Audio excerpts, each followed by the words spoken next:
Before we get going into the video, my name is Brando for the new viewers. I'm the founder of Brandlux Media. We are an e-commerce growth agency. We've been able and so fortunate to work with 100 plus partners. And so the reason I started this channel is to document every framework that I know is proven to work and that actually work so that you can get some value from it and, hopefully make your business a success. With no further ado, I hope you enjoy this video. In this video, I'm going to talk about the exact strategy that multiple 8-figure e-commerce brands use to actually scale to multiple 8 figures. There's always a difference between the companies that are able to scale aggressively and fast and profitably and the companies that don't. So in this video, I'm going to talk about the two differences so that you can utilize the same strategies and the same framework and approach within your e-commerce brand. With no further ado, let's get right into the video.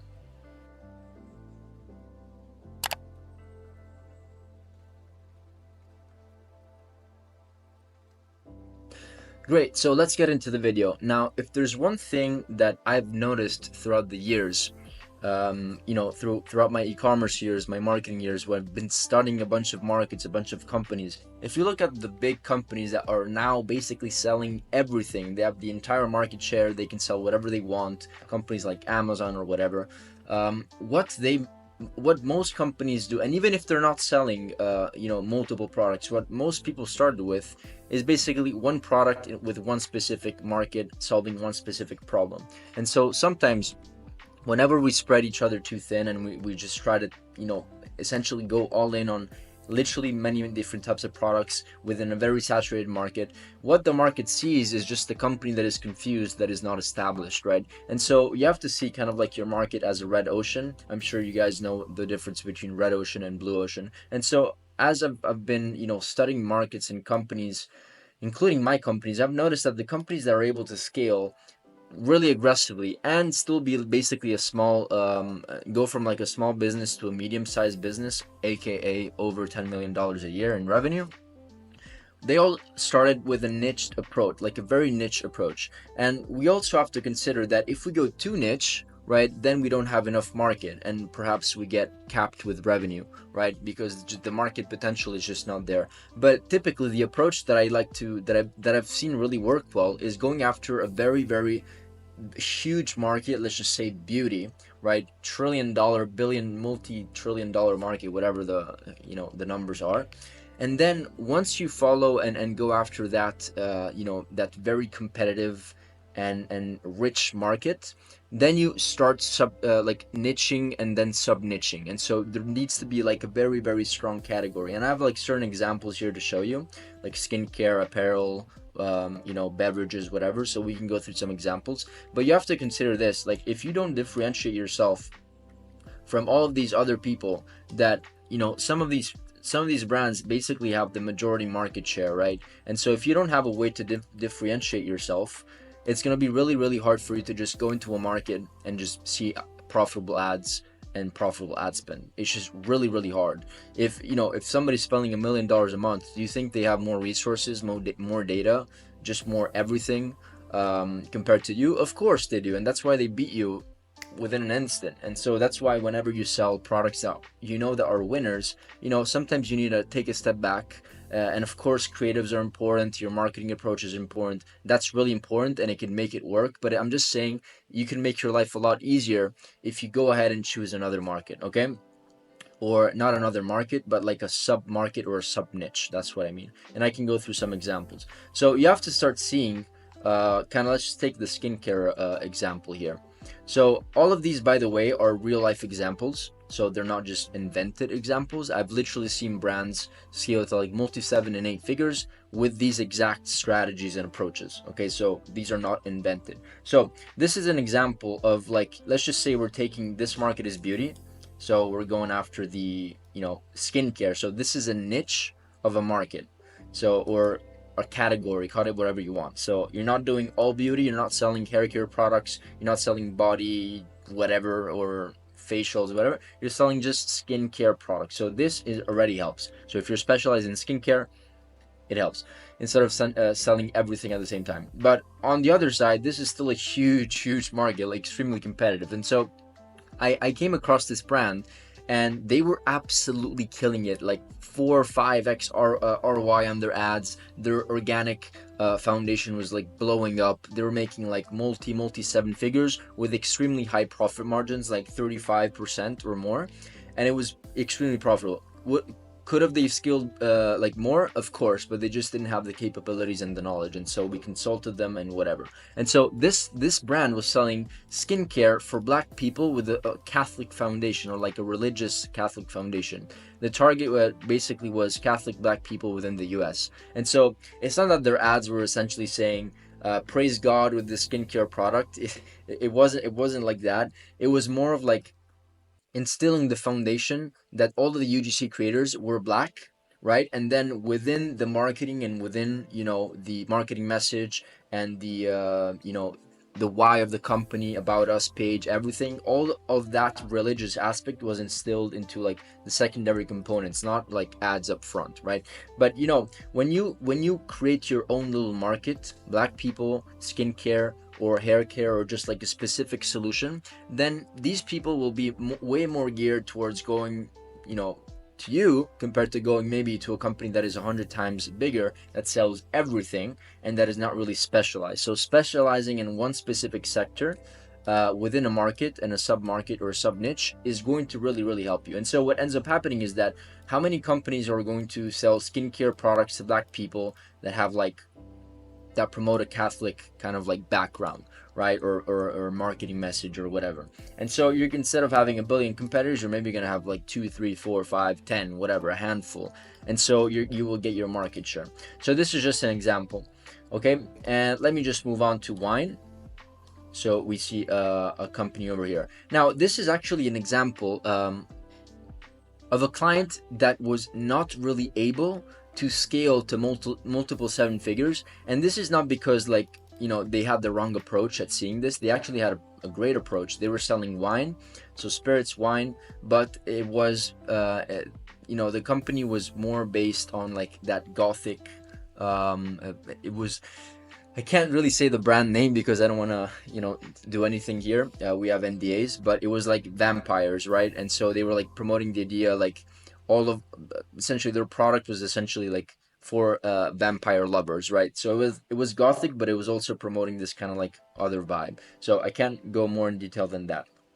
And so what ended up happening is that we scaled the company to like, even a 7-figure run rate, but it was only during a specific time period. So, during October, of course, Halloween and stuff like that. And so this was kind of very limiting. So this is, I think, also an example of just niching down even too much, or going after a niche of a sub niche that is just too small, right? So maybe if they would have kept it more general, including the way that they branded their products, which also matters, right? The way that you brand your products.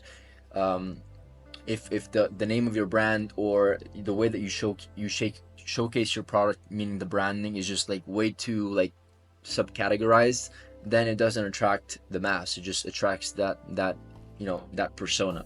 And so what ended up happening is that we did scale to a 7-figure run rate, but it wasn't sustainable in terms of like the revenue wasn't at that 7-figure run rate every month. It just went kind of up and down, and there was a lot of inconsistency. And when the market is not huge, right, there tends to be some, more inconsistency, right? If the market is huge, there's way more consistency in sales and trends, etc., etc., etc., right? And so this is like a perfect example of like maybe going a little too much. If they maybe would have gone after just gothic, that gothic vibe, then perhaps they would have more market share. Okay, now let's go over another example with apparel. And this, by the way, brand that killed it, doing like $20,000-$30,000 a day. That was kind of like the scale of the business. So not a huge brand, but still a very, very well established brand. And so they were selling apparel for religious people. Now, this is not on purpose that I just connected religious and religion here. It's just the sake of the example. And so they were selling T-shirts with religious verses, right, from the Bible. And so as you can imagine, this is a very, very like passionate subcategory of apparel. And so once again, the apparel industry is huge, And so since the apparel industry is huge, they focused on selling basically t-shirts and hoodies, not everything, not pants, not shoes, not, whatever. It was basically mostly t-shirts and hoodies. And then so they subcategorized, and then they went even deeper, just going after the Catholic kind of example, right? So going after religious people. So this absolutely killed it. And they were running basically just image ads, carousel ads, nothing like super special. They were just testing a bunch of products. So essentially how it worked is that each product was basically, each verse was essentially a different product. So they were launching like 20, 30 designs a week, and they scaled the winner. So this was a very successful approach.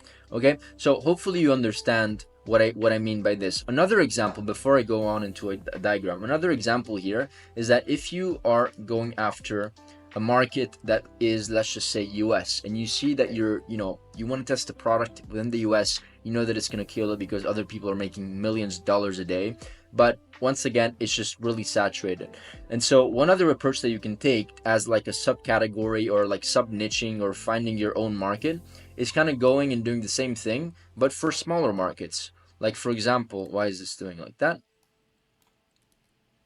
Whoops, let me do it again. But for smaller segments of the market, like, for example, Sweden or Germany or whatever. And so, instead of going after the entire world, here you specialize just in Germany or whatever country you see fit and where you see an opportunity. And so what ends up happening is that even if it's kind of a red ocean because it's a competitive market, you're going to find way less competitors to compete against, right? Which will increase the likelihood of profit, market share, revenue generated, cash flow, consistency, and stuff like that. And now I'm not saying that if you want to start a skincare company in Germany, you should just stick there. This could be a stepping stone. From Germany, maybe you expand to other countries, and then from there you can expand to other. As you start getting more market share, you can start expanding your marketing and growing. Okay, so these are just some examples that hopefully you got the point from there. But once again, once you find your market and your subcategory, then it's just a matter of like adding products to that market, like showcasing that product to this, more products that solve like a similar industry, or sorry, a similar problem to that persona, right? And so then you scale horizontally with products, and then of course, as I always like to say, you should scale with marketing angles. And so marketing angles are just ways, pain, solution, problems, just ways that you're promoting and pushing your marketing. So I always like to say there's a million ways to promote a product. If you can sell this product in 100 different ways, in 100 different marketing angles and positioning statements, it's going to be way easier for you to scale instead of just selling this water bottle and saying this is just good for your health. Instead of doing that, you should say this is good for your health. This is convenient because it's small. It's good for people that love athletics and running because it keeps you hydrated, right? And so you're going after different segments. Hopefully I'm not confusing you there. This is a whole other subject, but this is probably the next step. Once you identify a market within a sub-market, or whatever I just said above, then this is the best way to scale horizontally to make sure that you get the most out of that market that you decided to go after. Okay, so this is a short video, but I just wanted to give you foundation of what I've noticed, of where companies start that eventually scale to 8 figures to get more and more market share. And so this is really going to make your life easier because there's lower competition, and this will allow you once again to get market share. So let me know if you have any questions about this. This is kind of like a super high level understanding of how companies scale in an easier way, let's just say.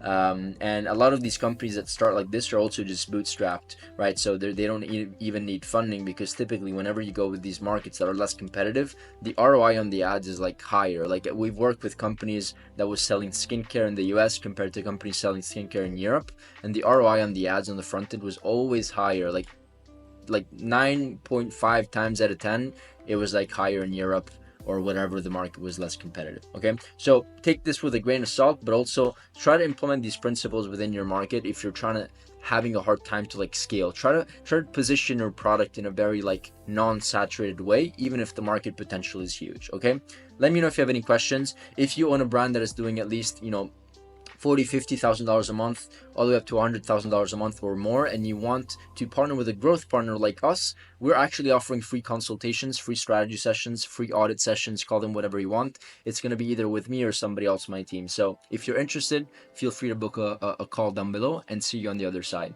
Like, subscribe, ring the bell, and see you in the next video. Bye. On a side note, before I end it off here, if you actually own an e-commerce business and you want your business and your brand to be audited, we can just hop on a call, hop on a free strategy session with myself or one of my team members, and we can pretty much have a conversation about your roadmap towards next year and how perhaps you can reach your goals. The conversation is very laid back. It's honestly just to understand if there's an opportunity for us to do even business together one day. Okay? With no further ado, thank you once again. And who knows, maybe see you in the next masterclass.